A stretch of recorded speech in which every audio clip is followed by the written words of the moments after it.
मेरे प्यारे बच्चों, आज का डिस्कशन स्टार्ट करते हैं महात्मा गांधी जी के कोट के साथ। महात्मा गांधी जी कहते हैं, the true source of right is duty. If we all discharge our duties, rights will not be far to seek. देखो मेरे प्यारे बच्चों, जो हमारी ड्यूटीज़ हैं, अगर हम सभी लोग अपनी ड्यूटीज़ को फॉलो करेंगे तो ऐसा कोई भी नहीं बचेगा जो राइट्स को सीक कर रहा हो, जो राइट की डिमांड कर रहा हो, क्योंकि हम अपनी ड्यूटी बहुत अच्छे से रिस्पॉन्सिबली फॉलो करेंगे। और जब ड्यूटी रिस्पॉन्सिबली फॉलो करेंगे तो क्या होगा, ऑटोमेटिकली जो राइट्स हैं वो हमें मिल जाएंगे। एग्जाम्पल के थ्रू समझते हैं, क्योंकि एग्जाम्पल के थ्रू चीज़ें बहुत ज़्यादा अच्छे से समझ आती हैं। जैसे जो हमारा आर्टिकल 21 है, ठीक है, जो हमारा आर्टिकल 21 है वो हमें देता है हमारा राइट क्या, राइट टू डिसेंट एनवायरनमेंट। क्या देता है बच्चों, राइट टू डिसेंट एनवायरनमेंट, ठीक है, RDE, right to decent environment हमारा क्या है, एक राइट है। लेकिन क्या हमारी जो ड्यूटीज़ हैं, ठीक है, पॉल्यूशन ना फैलाना, क्योंकि दिल्ली के अंदर आप देखते हैं सर्दियों के अंदर पॉल्यूशन बहुत ज़्यादा बढ़ जाता है, तो उस टाइम पे हमारे जो लोग हैं वो बोलते हैं कि हमारा तो ये डिसेंट एनवायरनमेंट का राइट्स है, लेकिन हमें मिल नहीं रहा है। तो देखा जाए तो क्या अपनी ड्यूटीज़ को वो फॉलो कर रहे हैं कि जो पॉल्यूशन फैलाते हैं, जो बर्निंग करते हैं, जो वेस्ट को बर्निंग करते हैं, क्या वो उसको सर्दियों में करना रोक देते हैं? क्या वो पब्लिक व्हीकल्स का ज़्यादा यूज़ करते हैं, प्राइवेट व्हीकल्स का कम यूज़ करते हैं ताकि पॉल्यूशन ना हो? क्या वो कंस्ट्रक्शन करना बंद कर देते हैं जब जो गवर्नमेंट होती है बैन लगाती है? क्या वो पेड़ पौधे लगाते हैं ताकि जो पॉल्यूशन है कम हो जाए? क्या वो अपनी ड्यूटीज़ को फॉलो करते हैं? तो देखा जाता है कि राइट्स की तो डिमांड करते हैं कि हमारे पास डिसेंट एनवायरनमेंट नहीं है, लेकिन दिवाली पे पटाखे छोड़ते हैं, तो अपनी ड्यूटीज़ को फॉलो नहीं करते। तो ये जो महात्मा गांधी जी का कोट है, बहुत ही अच्छा, बहुत ही प्यारा कोट है। यही कहना चाहता है कि जो राइट का ट्रू सोर्स ऑफ राइट है, जो हमारे राइट्स हैं, उसका सोर्स ही हमारी ड्यूटीज़ हैं। अगर हम अपनी ये जो ड्यूटीज़ मैंने अपनी डिस्कस करी, राइट टू क्लीन एनवायरनमेंट के लिए जो ड्यूटीज़ हैं, अगर इसको फॉलो करेंगे तो जो कोई भी ऐसा इंडिविजुअल नहीं रहेगा जो अपने राइट को सीक कर रहा हो, जो अपने राइट की डिमांड कर रहा हो, राइट टू डिसेंट एनवायरनमेंट, क्योंकि हम अपनी ड्यूटीज़ को अच्छे से फॉलो कर रहे हैं, वेस्ट को डस्टबिन के अंदर डाल रहे हैं, रोड के ऊपर नहीं डाल रहे, पॉल्यूशन को नहीं फैला रहे। तो यही कुछ मतलब है महात्मा गांधी जी के कोट का, और बहुत ज़्यादा रिलेवेंट है आज के एडिटोरियल डिस्कशन से। और आप सभी को पता है कि कल 26 हमारी जनवरी है, रिपब्लिक डे है। हमारी हमें इंडियन डेमोक्रेसी को 75 साल होने वाले हैं, तो उसी के उपलक्ष्य में द हिंदू के अंदर बहुत ही प्यारा एडिटोरियल आया था। बेसिकली एनालाइज करा था कि जो हमारे कॉन्स्टिट्यूशनल मेकर थे, जो कॉन्स्टिट्यूशनल असेंबली के अंदर हमारे जो मेकर्स थे कॉन्स्टिट्यूशन के, उन्होंने जो एनवर्साइज करा था, इंडिया के लिए जो भविष्य सोचा था, क्या वो भविष्य अभी मिल चुका है हमें या नहीं मिला है, वो सारी चीज़ एनालाइज करेंगे। बहुत ही इंपॉर्टेंट एडिटोरियल है। इसके अंदर बेसिकली फेडरल स्ट्रक्चर से रिलेटेड पॉइंट को डिस्कस किया गया है। और आपको पता है कि स्टेट और सेंटर से रिलेटेड टॉपिक जो है पेपर 2 के अंदर ऐसे राइटिंग के अंदर प्रीवियस ईयर में बहुत बार पूछे गए हैं, ठीक है। प्रीवियस ईयर क्वेश्चन एक बार एनालाइज करो बच्चों, तो आपको पता चलेगा कि प्रीवियस ईयर के अंदर फेडरलिज्म से रिलेटेड जो टॉपिक हैं वो पूछे गए हैं। और इस एडिटोरियल के अंदर तो बहुत ज़्यादा की पॉइंट्स जो हैं डिस्कस किए गए हैं। बहुत ही ज़्यादा रिलेवेंट, बहुत ही ज़्यादा इंपॉर्टेंट एडिटोरियल हमारे CAPF एग्ज़ाम के लिए। तो हम डिस्कशन करना स्टार्ट करते हैं, और करना स्टार्ट करते हैं किस एम के साथ बच्चों? हमारा एम है अपने नॉलेज को एनहेंस करना। नॉलेज जो हमारा ज्ञान कोश है, ज्ञान का जो भंडार है, उसको बढ़ाना। धीरे धीरे अलग अलग डायमेंशंस की, अलग अलग टॉपिक्स की हम नॉलेज लेते हैं, एनालिटिकल वे में उसको समझने की कोशिश करते हैं, ताकि जब कोई हमारे पास ऐसे आएगा तो इन सब नॉलेज को यूज़ करके हम एक मल्टी डायमेंशनल ऐसे लिख पाएँ। चलो इसी के साथ आप अपना डिस्कशन स्टार्ट करते हैं, ठीक है।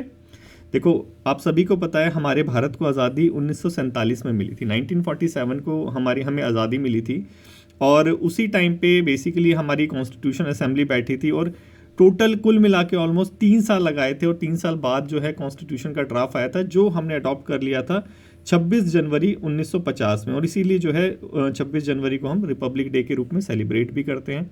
कल होगा, किसी को देखना हो तो जा सकता है रिपब्लिक डे देखने के लिए। तो ये हमारी कुछ हिस्ट्री थी, ठीक है। तो जब हमारा जो कॉन्स्टिट्यूशन है, जब हम उसे एक्सेप्ट कर रहे थे, जब ये हो रही थी सारी चीज़, तो क्लोजिंग एड्रेस में हमारे अंबेडकर जी ने, हमारे बाबा साहिब ने एक वार्निंग दी थी, बेसिकली एक चेतावनी दी थी कि जो हमारे इंडियंस हैं, ठीक है, उनको कंट्री का जो इंटरेस्ट है उसको प्रायोरिटाइज करना चाहिए ओवर द इंडिविजुअल इंटरेस्ट। मतलब क्या कि हमारा देश का इंटरेस्ट, हमारे लिए हमारा देश सबसे पहले होना चाहिए, हमारे पर्सनल इंटरेस्ट से भी पहले होना चाहिए, ठीक है। ये हमारे बाबा साहेब अम्बेडकर जी ने बोला था। ताकि अगर यही होगा, ये चीज़ होगी जो हमारे अम्बेडकर जी ने बोला, तो हमारी जो कंट्री एक प्योर डेमोक्रेटिक कंट्री बन पाएगी। वही चीज़ कि राइट्स हमारे जो है डिमांड ही नहीं करनी पड़ेगी, क्योंकि हम ड्यूटीज़ को फॉलो कर रहे हैं। और हमारी ड्यूटीज़ क्या है? हमारा देश पहले है हमारे लिए, ठीक है। हमारा सेल्फ इंटरेस्ट नहीं, हमारा देश हमारे लिए पहले है। आज के दिन में इस जो हमारे बाबा साहेब जी ने, अंबेडकर जी ने वार्निंग दी थी, आज के दिन में उसका रिलेवेंस क्या है? देखो आज के दिन में आपको सैकड़ों एग्जाम्पल देखने को मिल जाएंगे, चाहे वो कम्युनलिज्म हो गया, पोलराइजेशन हो गया, सोशल प्रायोरिटीज़ हो गई, कि इंडिविजुअल जो है वो देश के इंटरेस्ट से ऊपर अपना सेल्फ का इंटरेस्ट रखते हैं। बहुत सारे ऐसे एग्जाम्पल है, इस एडिटोरियल के अंदर भी डिस्कस किए गए हैं। एक एक करके यहाँ पे हम डिस्कस करना चालू करेंगे। जैसे अगर इंटर स्टेट की बात करें, ठीक है, इंटर स्टेट जब डिस्प्यूट होता है तो देखते हैं क्या कि वो स्टेट का इंटरेस्ट सबसे पहले आता है और नेशनल जो इंटरेस्ट होता है उसको कहीं ना कहीं पीछे धकेल देते हैं। यही जो बी आर अम्बेडकर जी ने वार्निंग दी थी वो यही थी। तो यहाँ पे कुछ फेडरल इश्यूज़ के बारे में बात की गई है। फेडरल इश्यूज़ आप सभी को पता है, स्टेट और सेंटर से पावर डिवाइड होती है, उसको फेडरलिज्म बेसिकली बोलते हैं। कॉन्स्टिट्यूशनली डिवाइड है हमारे इंडिया के अंदर। हमारी कंकरेंट लिस्ट हो गई, हमारी स्टेट लिस्ट हो गई, हमारी जो सेंट्रल लिस्ट हो गई, यूनियन लिस्ट जो हो गई, यही पावर डिवाइड है। तो लेकिन फिर भी जो कुछ फेडरल इश्यूज़ हैं सेंटर और स्टेट के बीच में हमेशा रहते हैं।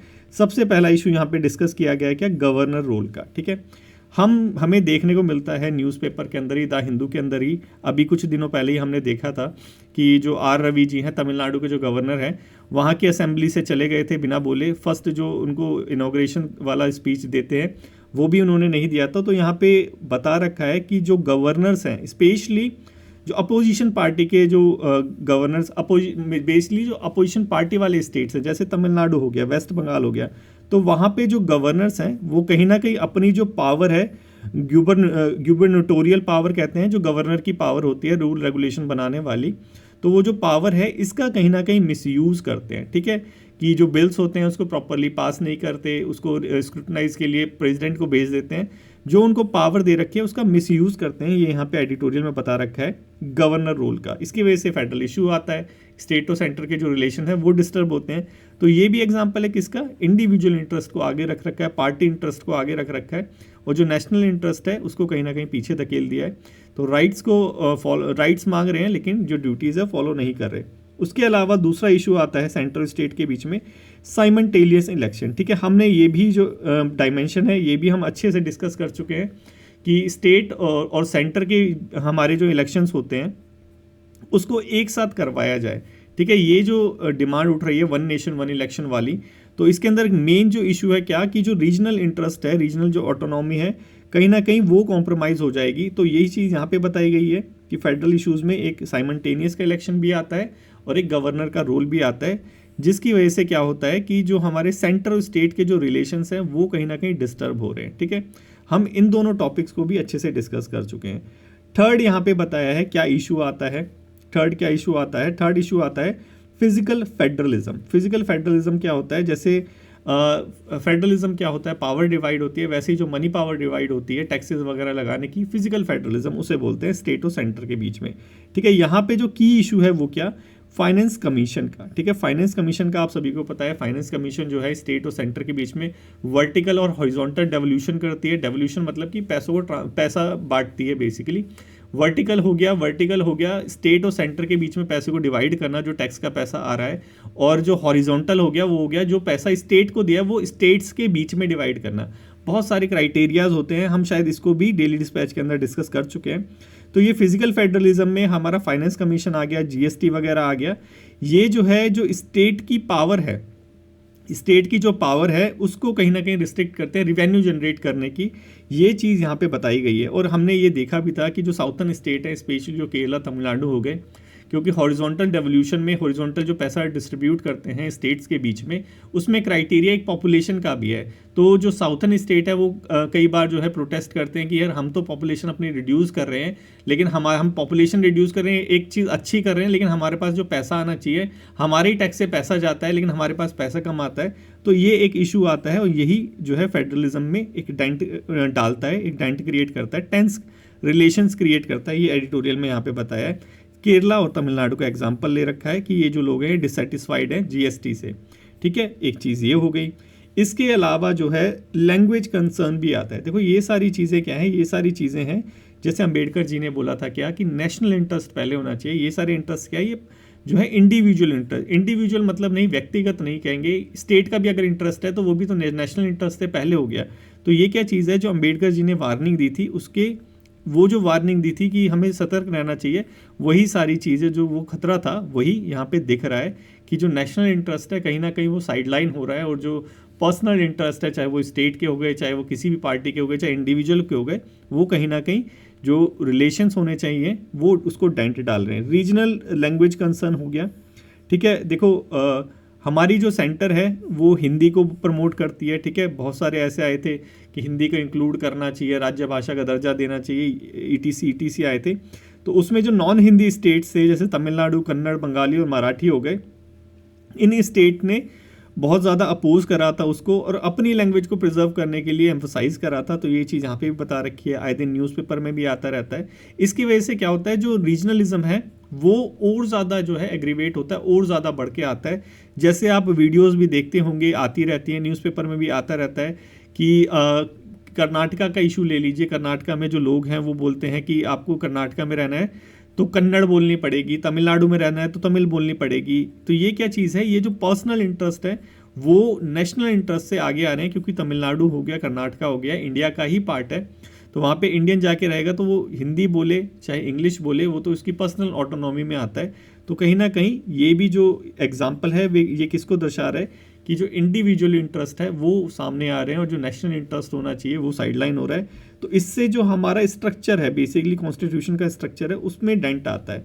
उसके बाद डीलिमिटेशन एक एक्सरसाइज, ये सारे इश्यूज हैं, ठीक है। ये सारे इश्यूज बच्चों आप लिख सकते हैं किसके अंदर, फेडरलिज्म से स्टेट और सेंटर के बीच में क्या क्या इश्यूज हैं, यही सारे इश्यूज हैं। डीलिमिटेशन, देखो डीलिमिटेशन वाला भी हम देख चुके हैं। डीलिमिटेशन क्या होता है, एक पर्टिकुलर कंस्टिट्यूएंसीज होती हैं, ठीक है, उसको 2026 के अंदर दोबारा से डीलिमिट करना है। इसका पूरा जो था हम अपने डेली डिस्पैच के अंदर देख चुके हैं कौन सा एक्ट होता है। डीलिमिटेशन बेसिकली एक एक्ट होता है। तो 2026 में जो बाउंड्रीज है कॉन्स्टिट्यूशन असेंबली की, हमारी कॉन्स्टिट्यूएंसीज की, उसको दोबारा से रीड्रॉ करना है, ठीक है। तो ये जो रीड्रॉइंग बाउंड्री होती है ये पॉपुलेशन के बेस्ड पे होती है, ठीक है। पॉपुलेशन का कितना हिस्सा है उसको उसके बेस में जो बाउंड्री है ये रीड्रॉ होती है। लेकिन जिस स्टेट ने अपनी पॉपुलेशन कम कर ली है तो क्या होगा, उसके स्टेट के अंदर जो कंस्टिट्यूएंसीज है वो कम हो जाएगी। कंस्टिट्यूएंसीज कम हो जाएगी तो क्या होगा, पार्लियामेंट के अंदर उसका रिप्रेजेंटेशन कम हो जाएगा। क्योंकि लेट से इसके अंदर अभी 12 कंस्टिट्यूएंसीज है लोकसभा की, तो 12 लोग यहाँ से जाते हैं ये पार्लियामेंट के अंदर। लेकिन जब दोबारा से रीड्रॉइंग होगी बाउंड्रीज की, डिलिमिटेशन कमीशन करेगा, तो पॉपुलेशन कम होगी। तो इसी बाउंड्री को पहले 12 थे तो अब या 10 हो जाएंगे। तो क्या होगा कि इसका जो रिप्रेजेंटेशन है, जो पार्लियामेंट के अंदर रिप्रेजेंटेशन है वो कम हो जाएगा। तो ये जो एक इशू है ये सामने आता है। जो केरला और तमिलनाडु हो गए, स्पेशली साउथर्न स्टेट जो हो गए, वही जो है पॉपुलेशन को रिड्यूस कर रहे हैं, वहीं पे पॉपुलेशन जो है रिड्यूस हो रही है, कंट्रोल हो रही है। तो इनकी वजह से वो डरते हैं कि हमारा जो रिप्रेजेंटेशन है पार्लियामेंट के अंदर वो कम हो जाएगा, ठीक है। तो ये सारे जो है बच्चों ये की इश्यूज हैं सेंटर और स्टेट के बीच में, ठीक है। सेंटर और स्टेट के बीच में ये हमारे की इश्यूज हैं, तो इनको थोड़ा सा ध्यान में रखना। सेंटर और स्टेट से कुछ आ जाता है तो ये सारे इशू, डिलिमिटेशन हो गया, रीजनल लैंग्वेज हो गया, फिजिकल फेडरलिज्म हो गया, साइमल्टेनियस इलेक्शन हो गया, गवर्नर का रोल हो गया, ये सारे जो इश्यूज हैं ये फेडरल इश्यूज के अंदर आते हैं। ये सारे इश्यूज आप लिख सकते हैं, ठीक है। बहुत ही अच्छे इश्यूज हैं। तो देखो ऐसा नहीं है कि अभी तक जो है कॉन्स्टिट्यूशन कोई जजमेंट नहीं आई है कि इन सब इश्यूज़ को सुलझाने के लिए। SR बोमाई केस आया था। SR बोमाई केस ने जो फेडरलिज्म है उसको बेसिक स्ट्रक्चर बोला था कि जो फेडरलिज्म है, स्टेट और सेंटर के बीच में जो पावर डिवाइड है, ये हमारा एक बेसिक स्ट्रक्चर है। केशवानंदा भारती केस में जो है बेसिक स्ट्रक्चर जो है फॉर्म हुआ था, आया था। इसको हम जुडिशियल इंटरवेंशन बोलते हैं, जुडिशियल इन्वेंशन बोलते हैं बेसिकली, बेसिक स्ट्रक्चर को केशवानंदा भारती केस का था। लेकिन SR बोमाई केस के अंदर बोला कि ये जो फेडरलिज्म है ये भी हमारा बेसिक स्ट्रक्चर है, इसको हम चेंज नहीं कर सकते, ठीक है। और बहुत सारी और जजमेंट आई थी, जैसे government of NCT of Delhi आई थी, इसमें बोला कि बैलेंस ऑफ पावर क्रिएट करने की ज़रूरत है सेंटर और स्टेट के बीच में। तो कहीं ना कहीं जजमेंट आई थी, जजमेंट ने बोला कि ये जो इश्यूज चल रहे हैं इसको रिसॉल्व करने की ज़रूरत है, ठीक है। अब देखो यहाँ पे बताया है क्या, ये तो हम कॉन्स्टिट्यूशनल चेक कर रहे हैं कि हमारे अम्बेडकर जी ने क्या सोचा था कि हम सारे लोग मिलजुल के रहेंगे, नेशनल इंटरेस्ट पहले रहेगा, लेकिन क्या हो रहा है वो आप देख ही रहे हैं। अब देखो सोशल और डेमोक्रेटिक कुछ इनइक्वालिटीज़ भी अभी तक परसिस्ट हैं, जो हमारे कॉन्स्टिट्यूशन मेकर्स ने सोचा था कि हमारे क्योंकि हमें फंडामेंटल राइट्स कुछ दे रखे हैं। लिबर्टी हो गया, आर्टिकल हमारा 19 हो गया जिसके अंदर फ्रीडम ऑफ स्पीच दे रखा है, फ्रीडम ऑफ ऑर्गेनाइजेशन दे रखा है। इक्वालिटी हो गया, आर्टिकल 14 हो गया, फैटर्निटी हो गया, ये सारी चीज़ें हमारे प्रियम्बल में भी है। लेकिन हमारा जो कॉन्स्टिट्यूशन जिसकी गारंटी हमें देता था, आर्टिकल बता रहा है कि ये जो गारंटी देने के बाद भी ये सारी चीज़ें जो हैं इनइक्वालिटी को अभी तक ये रिड्यूस नहीं कर पाया है, लिमिटेशंस अभी भी हैं। जैसे देखो कास्ट सिस्टम ले लो, देखो कास्ट सिस्टम इक्वालिटी, ठीक है, इक्वालिटी आर्टिकल 20 आर्टिकल 17 भी देख लो, आर्टिकल 14 भी देख लो, आपको राइट टू इक्वालिटी देता है, अनटचेबिलिटी को अबॉलिश करता है। फिर भी जो हमारे दलित्स हैं और मार्जिनलाइज्ड जो कम्युनिटी है ये डिस्क्रिमिनेशन फेस करते हैं। एजुकेशन में ले लो, एम्प्लॉयमेंट में ले लो। इसका एग्जांपल आप आईआईटीज़ में जो सुसाइड हो रहे हैं उससे भी रिलेटेड है कि जो लोअर कास्ट हैं वो वहाँ पे जाते हैं, उनको जो है सोशल रिमार्क को फेस करना पड़ता है, टेंशन होती है, डिप्रेशन होती है, उसकी वजह से सुसाइड कर लेते हैं। द हिंदू की रिपोर्ट कहती है ये, ठीक है, ये द हिंदू की रिपोर्ट कहती है, हम डिस्कस भी कर चुके हैं शायद। तो जो हमारे कॉन्स्टिट्यूशन मेकर्स ने सोचा था 75 साल पहले कि इनइक्वालिटी को रिड्यूस कर देंगे, वो सारी चीज़ें अभी तक ऑन द ग्राउंड जो है 100% नहीं हो पाई है। ऑल्थो रिजर्वेशन वगैरह एक्ट वगैरह SC/ST एक्ट हो गया, ये सारी चीज़ें हमारे पास हैं, लेकिन जो हमारे कॉन्स्टिट्यूशन मेकर ने सोचा था वैसा 100% जो प्रूफ है नहीं हो पाया है। और जो लिबर्टी की बात करें, फ्रीडम राइट है हमारा, फंडामेंटल राइट है, लेकिन जो पुलिस है उसके ऊपर एलिगेशंस लगते रहते हैं कि जो पुलिस बेसिकली कठपुतली ही है सेंटर की, ठीक है। CBI हो गया हमारा, डिपार्टमेंट्स बहुत सारे हैं, तो अगर गवर्नमेंट के अगेंस्ट कुछ बोलते हैं, NIA हो गया हमारा, ये सारे अगर गवर्नमेंट के अगेंस्ट कुछ बोलते हैं तो ये क्या करते हैं कि ऊपा एक्ट लगा देते हैं, prevention of money laundering act लगा देते हैं। तो ये सारी चीज़ें जो हैं इसको इन दोनों एक्ट को बहुत ज़्यादा क्रिटिसाइज़ किया जाता है कि फ्रीडम को ये कर्ब करती है। जैसे कि अभी अपोजिशन पार्टी के ऊपर PMLA लगा देना, prevention of money laundering act लगा देना। उस एक्ट के अंदर तो जो जिसके ऊपर ये एक्ट लगता है उसको बिना ही किसी प्रूफ वगैरह के कस्टडी के अंदर डाल दिया जाता है, उसके बाद उसको रिहा भी नहीं किया जाता। उसकी जो बेल कंडीशन है वो भी बहुत स्ट्रिंजेंट है। तो ये कहीं ना कहीं जो है अपोजिशन की जो फ्रीडम ऑफ स्पीच है उसको कर्ब करने के लिए यूज़ किया जाता है। ऊपा हो गया जो टेररिस्ट एक्ट हो गया, ये जो जर्नलिस्ट वगैरह हो गए उनकी फ्रीडम को कर्ब करने के लिए यूज़ किया जाता है। ऐसे लाखों एग्जाम्पल है, द हिंदू भरा पड़ा है उनसे। और कुछ एग्जाम्पल ये जैसे वांगखेम हो गया, वांगखेम का किस्सा तो मेरे को बहुत ही ज़्यादा अच्छा लगता है बच्चों। देखो वांगखेम का क्या हिस्सा था कि ये मणिपुर का जर्नलिस्ट था और जब कोविड-19 टाइम हुआ था तो उस टाइम पे मणिपुर में कोई मंत्री वगैरह होंगे जो सेंटर जो अभी पावर में है, तो उन्होंने एक रिमार्क दिया था कि गौमूत्र हो गया और गाय का गोबर हो गया सो कोविड-19 चला जाता है। तो उन्हीं मिनिस्टर की डेथ हो गई कोविड के अंदर। तो वांगखेम जी ने बस इतना बोला था सोशल मीडिया पे कि लगता है गाय का गोबर और गौमूत्र काम नहीं करा, इसी के ऊपर उन पे ऊपा लगा दिया गया। तो देखो ये क्या चीज़ है। बाद में ऑल्थो जो कोर्ट था उन्होंने उनको रिहा कर दिया, लेकिन ये क्या चीज़ है, मिसयूज़ ऑफ पावर ही तो है। ये जो पुलिस जो स्टेट है वही तो एस्टेब्लिश हो रहा है, यही चीज़ यहाँ पे बता रखी है, ठीक है। तो देखो हमारे कॉन्स्टिट्यूशन मेकर्स ने, हमारे विजनरीज ने जो सोचा था हमारे लिए जैसा देश बनाना, वो अभी तक बन नहीं पाया है 100%। ये चीज़ हमारा एडिटोरियल बोल रहा है, लिबर्टी, इक्वालिटी, फैटर्निटी। क्योंकि फैटर्निटी का तो ऊपर ही देख लिया, हिंदी नॉन हिंदी में डिवाइड हो रखा है हमारा देश। इक्वालिटी के आधार पे डिस्क्रिमिनेशन तो अभी भी है हमारे दलित्स के साथ। राजस्थान का एक केस 3-4 दिन पहले आया था न्यूज़पेपर के अंदर। राजस्थान के अंदर एक दलित ने घड़े से पानी पी लिया था, घड़े से पानी के पीने के ऊपर उसके हाथ पैर तोड़ दिए गए और फिर उसको जबरन उसको दूसरे स्टेट में ले जाके फिर फिरौती की रकम अलग से मांगी गई। ऑल तो जो पुलिस था उसने हरकत में आ गई थी जब ये सारी चीज़ न्यूज़ में आई तब, ठीक है, उससे पहले नहीं आई, ठीक है। तो ये देखो, ये जो हमारी सोसाइटी के अंदर कास्ट डिस्क्रिमिनेशन है अभी तक है, इस चीज़ का एग्जाम्पल है जो राजस्थान में हुआ और ये जो यहाँ पे IITs में होता है, जो द हिंदू भी बोलता है। तो यही सारी चीज़ें यहाँ पे बता रखी है। और अंबेडकर जी का जो विज़न था बेसिकली वो अभी तक नहीं आ पाया है, इक्वालिटी लाने वाला, ये सारी चीज़ लाने। और अंबेडकर जी ने बोला था कि अगर ये सारी चीज़ों को सॉल्व नहीं किया गया तो जो हमारी डेमोक्रेसी है वो हमारी डेमोक्रेसी नहीं रहेगी, डिस्टेबलाइज हो जाएगी। और बिल्कुल सच बात है, अगर ये ज़्यादा दिन तक चलता रहा तो ऐसे ही हमारे स्टेट्स डिवाइड होने की डिमांड ऑलरेडी उठ रही है और ज़्यादा एग्रीवेट हो जाएगी ये।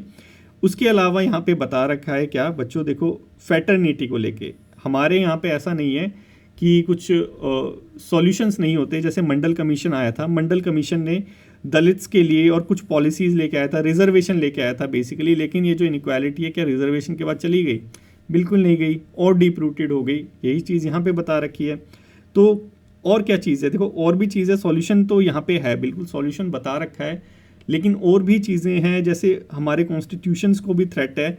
जैसे यहाँ पे बता रखा है कि राइट विंग कुछ ग्रुप्स हैं, स्पेशली राइट विंग ग्रुप्स हैं, वो डिमांड कर रहे हैं कि हमारा जो कॉन्स्टिट्यूशन है ये क्या है, यूरोसेंट्रिक है, अंग्रेजों का बनाया हुआ है हमारा जो कॉन्स्टिट्यूशन है, इसको रिप्लेस कर देना चाहिए क्या, इंडिक के साथ, इंडिक फ्रेमवर्क के साथ, जो कि हिंदू धार्मिक कॉन्सेप्ट पे बेस्ड हो। तो देखो हमारे कॉन्स्टिट्यूशन मेकर्स की ये कहीं ना कहीं इंसल्ट ही हुई। ठीक है, यहाँ पे जो हमारे कॉन्स्टिट्यूशन मेकर्स ने 3 साल लगा के जो है जगह जगह से पूरे पूरे पूरे वर्ल्ड के कॉन्स्टिट्यूशन को छान छान के वहाँ से जो बेस्ट चीज़ें थी वो हमारे कॉन्स्टिट्यूशन के अंदर डाली, तो कहीं ना कहीं हमारे कॉन्स्टिट्यूशन के जो एफर्ट थे उसकी एक तरह से इंसल्ट हुई। तो ये चीज़ यहाँ पे एडिटोरियल के अंदर बता रखी है। उसके बाद देखो यहाँ पे बता रखा है कि हमारा जो कॉन्स्टिट्यूशन है उसकी ये जो राइट टू इक्वालिटी हो गया, ऑल हो गया, ठीक है, ये बैकबोन है इंडिया की डेमोक्रेटिक जर्नी का। हमारा जो कॉन्स्टिट्यूशन है, हमारी जो डेमोक्रेटिक जर्नी है, हमने 75 साल जो है पूरे कर लिए हैं, तो ये जो हमारी डेमोक्रेटिक जर्नी है इसका जो है बैकबोन है, और इसको कैसे हम रिप्लेस करने की बात कर सकते हैं, ये सारी चीज़ें यहाँ पे बता रखी है। और सॉल्यूशन ये बताया है कि बेसिकली फिलोसोफर जो प्लाटो का जो आइडिया था फिलोसोफर किंग्स का, मतलब क्या कि जो अपेक्स पे होना चाहिए वो फिलोसोफर टाइप का होना चाहिए, हमेशा सही डायरेक्शन में जाना चाहिए। तो यही चीज़ बताइए कि हमारे जो टॉप लोग हैं, टॉप लोग मतलब जजेस हो गए, चाहे वो पॉलिटिशियन हो गए, चाहे वो ब्यूरोक्रेट्स हो गए, चाहे वो एक्टिविस्ट हो गए, जर्नलिस्ट हो गए, सिटीजन्स हो गए, उनको कहीं ना कहीं इंडिविजुअल इंटरेस्ट को साइड में रखते हुए कॉन्स्टिट्यूशनल की जो वैल्यूज़ हैं, मतलब क्या नेशनल जो इंटरेस्ट है उसको सामने लेके आना चाहिए। अगर ये सारी चीज़ें होंगी, जैसे DY चंद्रचूड़ जी का भी एग्जाम्पल दे रखा है, अगर ये सारी चीज़ें होंगी तो ही जो हमारे कॉन्स्टिट्यूशनल मेकर्स का जो ड्रीम था वो सच हो पाएगा। तो यही सारी चीज़ें यहाँ पे बता रखी है, वही चीज़ है जो हमारे महात्मा गांधी जी ने बोली थी कि राइट्स चिल्लाने से कुछ नहीं होगा, जो हमारी ड्यूटीज़ हैं, ड्यूटीज़ हमारी क्या है, हमारा नेशन फर्स्ट है। अगर ये ड्यूटीज़ हम निभाएंगे तो क्या होगा कि हमारे राइट्स को हमें मांगने की कभी ज़रूरत ही नहीं पड़ेगी। तो आई होप मेरे प्यारे बच्चों आप सभी को समझ आ गया होगा कितना डीप ये जो था आज का एडिटोरियल डिस्कशन था, और ये बहुत ही काम का है, बहुत ही काम का है, क्योंकि फेडरल से रिलेटेड जो है सारी चीज़ें पूछते ही रहते हैं। तो आप इन्हीं सारे पॉइंट्स को भी अगर यूज़ कर देंगे तो आपका जो एसे है मल्टी डायमेंशनल ऑलरेडी बन चुका है, ठीक है, बन जाएगा। तो आपके लिए बस एक ही क्वेश्चन है आज पेपर 2 के लिए, इसको थोड़ा सा प्रैक्टिस करो मेरे प्यारे बच्चों। इसको प्रैक्टिस करोगे तो क्या होगा कि आपकी अंडरस्टैंडिंग और बढ़ेगी, लिखने से अंडरस्टैंडिंग बढ़ती है। और पहला ऐसे लिखते हैं, पहला ऐसे लिखने के बाद गंदा सा लिखा जाता है। हम सोचते हैं कि ये जो ऐसे लिखा है कि कोई पढ़ेगा तो हंसेगा इस पर, तो हंसने तो हंसेगा, तो क्या नहीं लिखोगे तो सही तो होगा नहीं। करत करत अभ्यास जड़मति हो तो सुजान, सुना तो हो गई ना, कि जब अभ्यास करते रहोगे तो क्या होगा कि जो आपका कार्य है, ठीक है, वो और ज़्यादा निखरता रहेगा, और ज़्यादा निखरता रहेगा। बस यही चीज़ करनी है, लिखना है, लिखने के बाद थोड़ा सा इंप्रूवमेंट करना है, फिर लिखना है, फिर इंप्रूवमेंट करना है, थोड़ा सा 1% भी अगर आज रोज़ इंप्रूवमेंट करोगे तो एग्ज़ाम आते आते तक आपका जो एसे है वो बेस्ट एसओ में काउंट होगा, ठीक है। तो बच्चों इसी के साथ आप लिखना चालू करो। देखो मेरे प्यारे बच्चों, जिनको प्रॉब्लम होती है इसमें ये वाला जो है हमारा आर्ग्यूमेंट राइटिंग में, क्योंकि बच्चे क्या करते हैं कि न्यूज़पेपर से आर्ग्यूमेंट राइटिंग जो है निकाल नहीं पाते हैं कि भाई क्योंकि आर्ग्यूमेंट थोड़ा सा टफ सा लगता है। तो देखो हमारा फ्री इनिशिएटिव है ये वाला, आप इस thelearners.co.in की वेबसाइट पे जाके, ये हमारा CAPF का है, UPSC CAPF आप बच्चों का है, यहाँ पे क्लिक करेंगे तो आप इसके ग्रुप में चले जाएंगे। देखो एसे राइटिंग कंटेंट है, इस पर क्लिक करना है, ये हो गया आपका आर्ग्यूमेंट राइटिंग, ठीक है। जितने भी न्यूज़पेपर के अंदर, द हिंदू के अंदर जितने भी आर्ग्यूमेंट्स आते हैं, द हिंदू हो गया, इंडियन एक्सप्रेस हो गया, वहाँ से, क्योंकि डायरेक्टली जो आपका क्वेश्चन पूछता है वो यहीं से तो पूछता है, ठीक है। जितने भी हो गए वो यहाँ पे सारे कवर हैं ऑलरेडी, ठीक है, द हिंदू के अंदर से ही लिए गए हैं, और साथ में ही मेरा थोड़ा सा इनिशिएटिव भी है इसमें एग्जाम्पल वगैरह देने का, तो वहाँ से आप यहाँ से प्रिपेयर कर सकते हैं। जस्ट आपको रीड करना है और कुछ नहीं करना है। जैसे हमने कल आया था द हिंदू के अंदर, is poverty being under estimated in India, तो इसके पक्ष में और विपक्ष में आपको लिखना था। तो वही जैसे कि सबसे पहले इंट्रो लिखना होता है, जो इंट्रो यही आप जो है रिसेंटली ये जो लिखा हुआ है इसको आप इंट्रो के रूप में यूज़ कर सकते हो। इंट्रो जो है एज अ हेडिंग यूज़ मत करना, यही इंट्रो लिख देना एक पैराग्राफ में।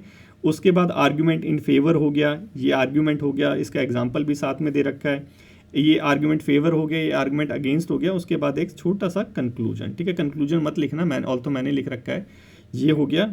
तो ये आप क्या कर सकते हैं, इसको यूज़ कर सकते हैं, इसको थोड़ा सा पढ़ सकते हैं, इसको पढ़ने से क्या होगा, आपकी थोड़ी सी अंडरस्टैंडिंग भी बढ़ेगी और थोड़ा सा समझ आएगा कि आर्गूमेंट राइटिंग करते कैसे हैं। ठीक है, चलो बच्चों नेक्स्ट चलते हैं हमारा FCRA, क्योंकि ये सारा जो इनिशिएटिव है ये बेसिकली उन बच्चों के लिए जो सेल्फ स्टडी कर रहे हैं। जो बच्चे सेल्फ स्टडी कर रहे हैं ये इनिशिएटिव उनके लिए है, उनके लिए बहुत ज़्यादा 100% हेल्पफुल है, कहीं और इधर उधर भटकने की ज़रूरत नहीं पड़ेगी। ये जो है प्रूवन गाइडेंस है। ठीक है, क्योंकि बच्चों को मिसगाइडेड किया जाता है, क्योंकि अब जितना बच्चों को डराओगे उतना कोर्स खरीदेंगे, साफ सीधी बात है। तो मिसगाइडेड किया जाता है। तो देखो बच्चों, अपना थोड़ा सा दिमाग यूज़ करो, देखो कि भाई क्या सही है आपके लिए, क्या गलत है, क्या आपका सोर्स है। अगर सोर्स आपको प्रीवियस ईयर के क्वेश्चंस को सॉल्व करने में मदद कर रहा है तो डेफिनेटली आगे वाले जो आगामी जो ईयर्स होंगे उनमें भी मदद करेगा। लेकिन अगर जो आपका सोर्स है उसको पढ़ के आप प्रीवियस ईयर के क्वेश्चन ही सॉल्व नहीं कर पा रहे तो आगे वाले ईयर के कैसे करोगे। और ये नहीं होना चाहिए कि वो प्रीवियस ईयर के क्वेश्चन आप 1 मिनट का शॉर्ट देख के कर रहे हो, क्योंकि 1 मिनट में जो है UPSC क्लियर नहीं होता। इस चीज़ को दिमाग में बैठा लो, वो फालतू चीज़ें हैं। ठीक है, चलो हम देखते हैं हमारा FCRA। देखो ये हमारा आया था द हिंदू के अंदर, आपने देखा था।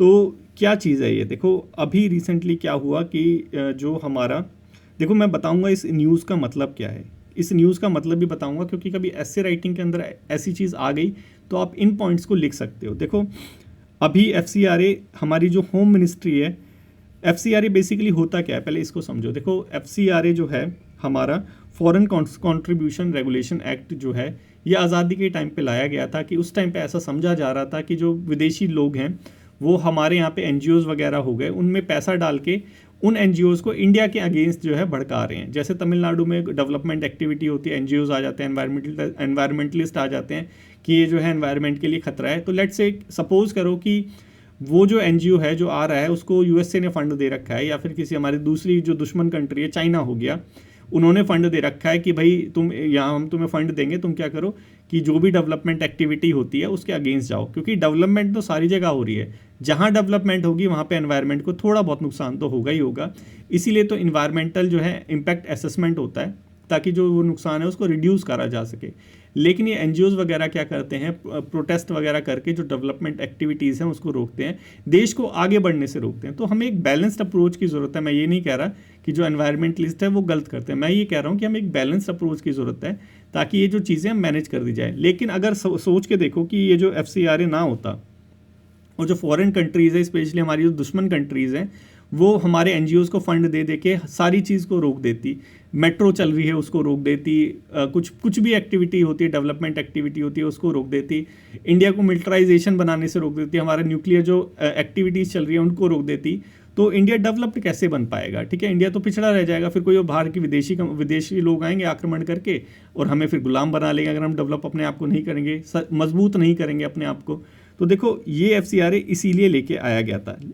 कौन करता है, होम मिनिस्ट्री करती है। अभी रिसेंटली क्या हुआ है, अभी रिसेंटली हुआ है कि जो हमारा वृंदावन वाला मंदिर है बांके बिहारी जी का, तो उस मंदिर को भी बोला कि जो है FCRA का रजिस्ट्रेशन दे दिया। लेकिन उस मंदिर ने तो जो है अप्लाई ही नहीं करा था। देखो उस मंदिर ने तो अप्लाई ही नहीं करा था। तो द हिंदू की न्यूज़पेपर के अंदर ही बताया कि जो है कोई ग्रेटर कॉन्स्पिरेंसी जो है उसका जो है इंडिकेशन हो सकती है। देखो क्या हो सकता है, देखो साफ सीधी बात है कि जो प्रेजेंट गवर्नमेंट है वो टेम्पल्स वगैरह पे तो SCRA रिस्ट्रिक्शन लगाना नहीं चाहती। कुछ और रिलीजियस इंस्टीट्यूट्स हैं जिन पे वो लगाना चाहती होगी, तो अब डायरेक्टली उन पे लगाएंगी तो फिर कंट्रोवर्सी हो जाएगी। तो पहले हमारे मंदिरों पे लगाएंगे, जैसे ये बांके बिहारी जी को रजिस्ट्रेशन दे दिया, फिर उसके बाद उनको भी रजिस्ट्रेशन देंगे और फिर उसको रजिस्ट्रेशन को कर्व कर देंगे। ठीक है, फिर जो फॉरेन जो फंडिंग मिलती है वो वहाँ पे बंद हो जाएगी। ठीक है, समझ आया। मैं डायरेक्टली तो अब बताऊँगा नहीं तुम्हें, इनडायरेक्टली जितना द हिंदू के अंदर लिखा था वो मैंने तुम्हें बता दिया। अब इतना तो तुम्हें समझना पड़ेगा मेरे प्यारे बच्चों। ठीक है, चलो अब FCRA देखते हैं, MCQ वगैरह आ गया तो कैसे लिखोगे वहाँ पे। देखो FCRA जो था इमरजेंसी के टाइम में आया था 1976 के अंदर। उस टाइम पे ये जो मैंने अभी बताया था वही सारी चीज़ की पंपिंग हो रही थी, बाहर से विदेशी फंड आ रहा था और जो इंडिया के अगेंस्ट में उसको यूज़ किया जा रहा था। तो हमारा ये एक्ट आ गया, उसके बाद जो है फॉरेन कंट्रीब्यूशन जो रेगुलेट हो गई है हमारी कंट्री के अंदर, कि बाहर से कोई भी NGOs हो गए, कोई भी इंस्टीट्यूट्स हो गए, वो अगर फॉरेन फंड लेंगे तो वो उसको हम रेगुलेट कर सकते हैं FCRA एक्ट के अंदर। 5 साल के अंदर जिसको रजिस्ट्रेशन मिल रखा है, जैसे बांके बिहारी मंदिर जी को मिल गया अभी, अब 5 साल में उन्हें रिन्यू करवाना पड़ेगा उस रजिस्ट्रेशन को। ये सारी चीज़ें यहाँ पे हैं। ये जो एक्ट है 2010 के अंदर अमेंड हुआ था। ठीक है, 2010 के अंदर नेशनल इंटरेस्ट को प्रमोट करा था, थोड़ा से लॉ को कंसोलिडेट कर दिया था। 2020 के अंदर फिर से हुआ था, और ज़्यादा कंट्रोल बढ़ गया था, स्क्रूटनी बढ़ गई थी। और अभी एक रूल आया था 2022 के अंदर। देखो FCRA एक्ट के अंदर 2022 लास्ट हुआ है, तो पूरा डिटेल में देखने की तो कोई ज़रूरत नहीं है, मोटा मोटी देख लेते हैं क्या क्या चीज़ें होती हैं। तो इसके अंदर बेसिकली कंपाउंडेबल ऑफेंस है। कंपाउंडेबल ऑफेंस क्या होता है बच्चों? इस रूल के अंदर जो ऑफेंस है वो कंपाउंडेबल है। कंपाउंडेबल मतलब कॉम्प्रोमाइज़ कर सकते हैं, समझ आ गए? कंपाउंडेबल मतलब क्या? कॉम्प्रोमाइज़ कर सकते हैं, ऐसा ऑफेंस है कि भाई आपसे मिलके कि ख़त्म करो इसको, विवाद को, तुम थोड़े से पैसे तुम हमसे ले लो, ये है कंपाउंडेबल ऑफेंस। ठीक है, ये एक्ट के अंदर जो ऑफेंस आता है वो कंपाउंडेबल है, मतलब उसको कॉम्प्रोमाइज़ कर सकते हैं। पहले जो गवर्नमेंट था उनका जो रिस्ट्रिक्शन था कि बाहर से कितना फंड ले लेते हैं उसका इंटीमेट करना पड़ेगा, वो था 1 लाख, कि अगर 1 लाख से कम तुम पैसे ले रहे हो तो तुम्हें गवर्नमेंट को कोई बताने की ज़रूरत नहीं है। लेकिन अब वो जो था उसकी लिमिटेशन जो है बढ़ा दी गई है, 10 लाख है।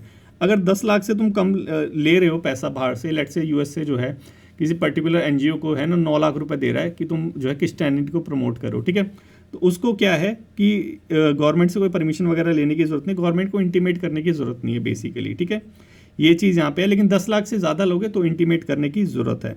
और सिर्फ एक ही बैंक है, central bank of India Delhi का, वहाँ पे जो है सारा फंड आएगा ताकि इसको मॉनिटर किया जा सके। देखो ये सारी चीज़ें प्रोज भी हो सकती हैं, ये सारी चीज़ें कॉन्स भी हो सकती है कि फ्रीडम ऑफ स्पीच जो है उसको कहीं ना कहीं रोक रही है, ऑक्सफैम इंडिया जैसे हो गया, NGO वगैरह हो गए, या फिर प्रॉज में लिख सकते हैं कि डेवलपमेंट एक्टिविटी, जो मैंने अभी शेयर किया, वो सारी चीज़ें दोनों आ सकती है।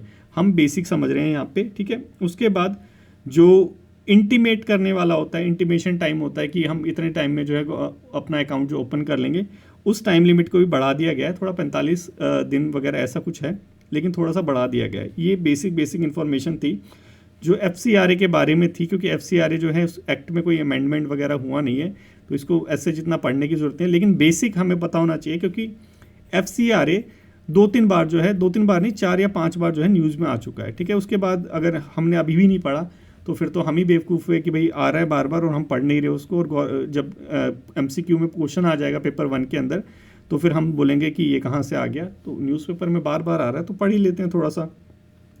बेसिक हमने देख ही लिया। अब बच्चों आपका काम है क्वेश्चन नंबर 1, इसको अटैम्प्ट करो। ठीक है, नेक्स्ट चलते हैं इंडिया इजराइल। देखो इंडिया इजराइल में अभी रिलेशंस में क्या हुआ है, अभी इजराइल के लिए एम्बेसडर हमारे जितेंद्र पाल सिंह को चुना गया है। अभी ये हो गया हमारा जो है करंट में आ गया है कि इन्होंने रिप्लेस करा है, संजीव सिंगला को। संजीव जो सिंगला जी है उनको पेरिस का एम्बेसडर बना दिया गया है। बस ये चीज़ है न्यूज़ के अंदर।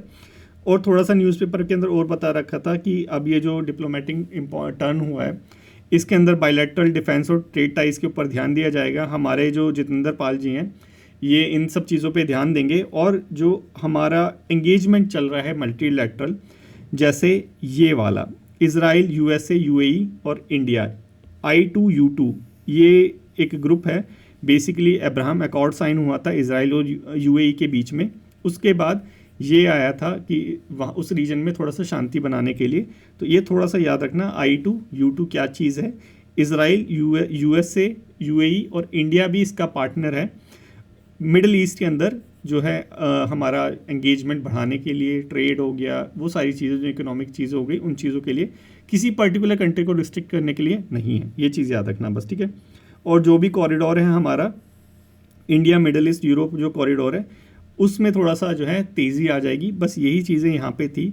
बस ये बेसिकली तो ये याद रखना है भाई किसको अपॉइंट किया गया है कहाँ पे, बेसिकली इसके लिए दिया था। बाकी एक ये चीज़ आ गई I2U2 क्या चीज़ है, ये इसके लिए दिया था। अगर ये समझ आ गया हो तो बच्चों ये क्वेश्चन नंबर 2 है, इसको अटैम्प्ट करो। देखो कि तुम्हारा दिमाग थोड़ा काम कर रहा है या नहीं कर रहा, क्योंकि एग्ज़ाम के अंदर स्पेशली पेपर 1 के अंदर बहुत सारी ऐसी चीज़ें होंगी जो तुमने कभी पढ़ी होगी लेकिन क्वेश्चन कुछ और पूछ लिया होगा। ठीक है, वहाँ पे तुम्हारा दिमाग काम आएगा, तुम्हारी समझ काम आएगी। तो देखो इस समझ से अपनी इस क्वेश्चन 2 का आप आंसर कर पा रहे हो तो कमेंट बॉक्स में कमेंट करो।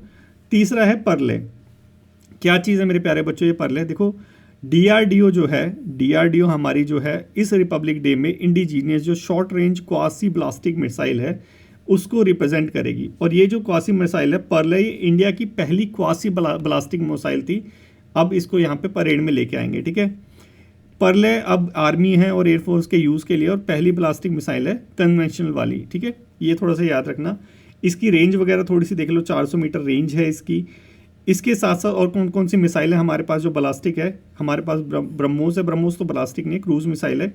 मिसाइल सिस्टम के अंदर है कौन कौन सी, ब्रह्मोस, प्रहार, इन्हीं के साथ हमारी जो मिसाइल अर्सेनाल है उसको बढ़ाएगी, ये थोड़ा सा यहाँ पे बता रखा है।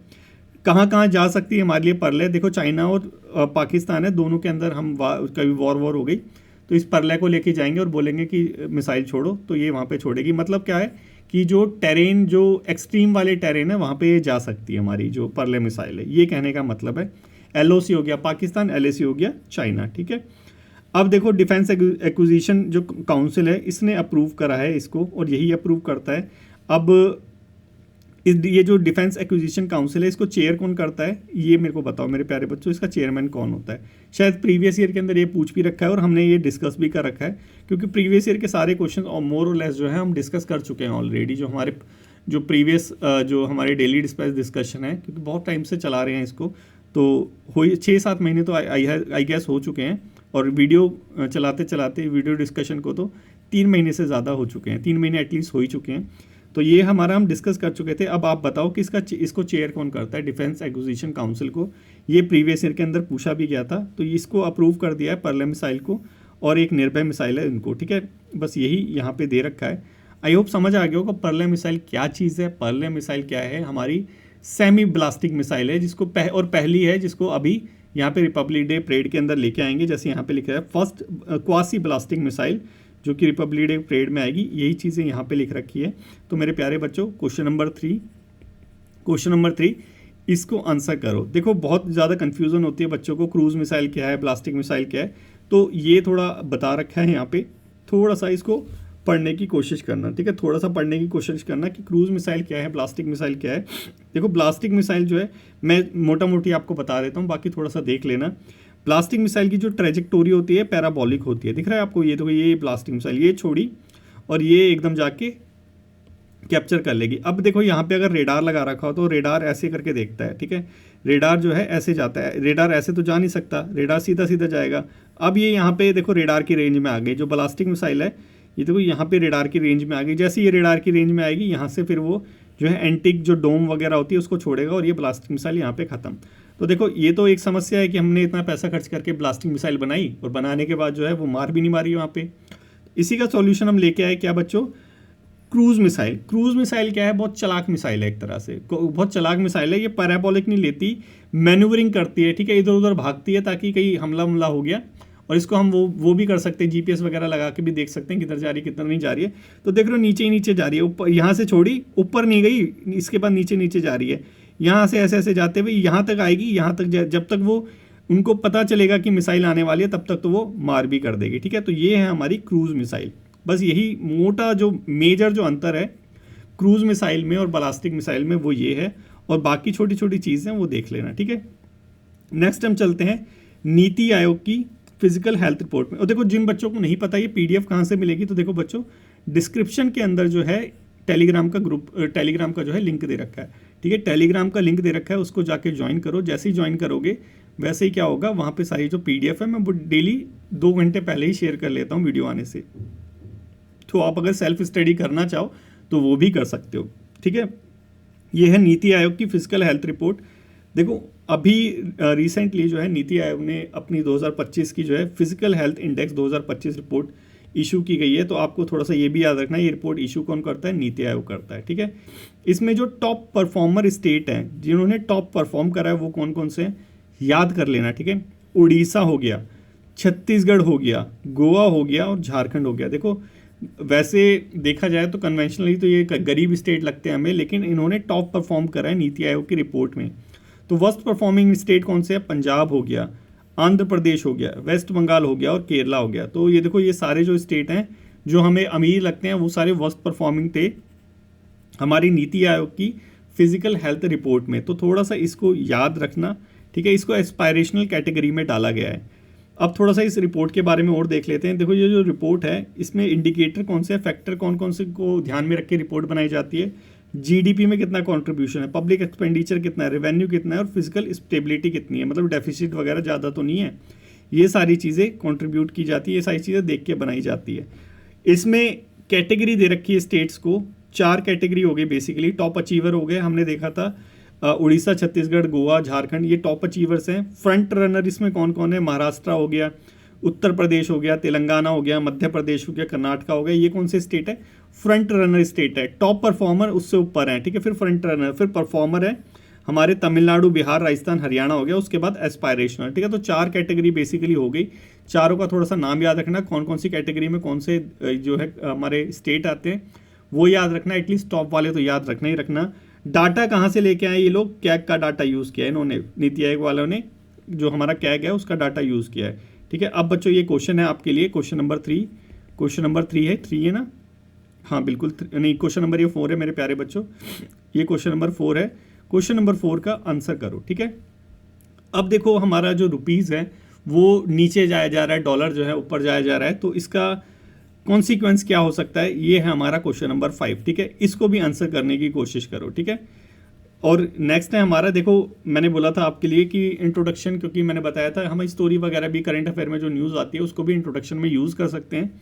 तो देखो अभी ये वीडियो कॉल हुई थी, इसमें बेसिकली बंगाल में कोई टीचर वगैरह होंगी, उनको अरेस्ट करने के लिए आ गए, बोला कि आप जो है आपका जो अकाउंट है आपने फिर वो करा है, फ्रॉड करा है एक तरह से, जो बैंक फ्रॉड हो रहा है। तो वो सारी जो न्यूज़ थी ये कहीं ना कहीं जो डीप फेक है उसका एक एग्जाम्पल बन सकता है। डिजिटलाइजेशन के कॉन्सिक्वेंसेज जो होते हैं नेगेटिव जो है डिजिटलाइजेशन का, उसका एग्जाम्पल बन सकता है। तो आप इसको भी जो है यूज़ कर सकते हैं। अगर आपसे कुछ डिजिटलाइजेशन के कॉन्सिक्वेंसेज वाला कोई ऐसे पूछा गया हो तो वहाँ पे आप इसको एज अ इंट्रोडक्शन यूज़ कर सकते हैं। तो थोड़ा इसको देख लेना। और सोशल मीडिया के ऊपर ये जो दोनों चीज़ें हैं ये पूछी गई हैं, ठीक है, ये बता रखी हैं यहाँ पे हमारे जो इलेक्शन कमीशन है उन्होंने बोला कि जैसे दिल्ली के अंदर गैप सिस्टम होता है ना, वैसे ही सोशल मीडिया के लिए भी कुछ ऐसा गैप सिस्टम होना चाहिए, क्योंकि सोशल मीडिया के ऊपर जो है फेक न्यूज़ हो गई, पॉल्यूशन वगैरह बहुत ज़्यादा बढ़ रहा है, उसको रोकने के लिए। तो इन चीज़ों को भी आप इंट्रोडक्शन में यूज़ कर सकते हो बच्चों, ठीक है। तो ये सारी चीज़ें हैं बस, और तो सारी चीज़ आपको पता ही है, बस आपको ही करना है अब। तो बस इतना ही था। अगर अच्छा लगा हो मेरे प्यारे बच्चों तो लाइक, शेयर और कमेंट करना ना भूले। Thank you so much for today's discussion.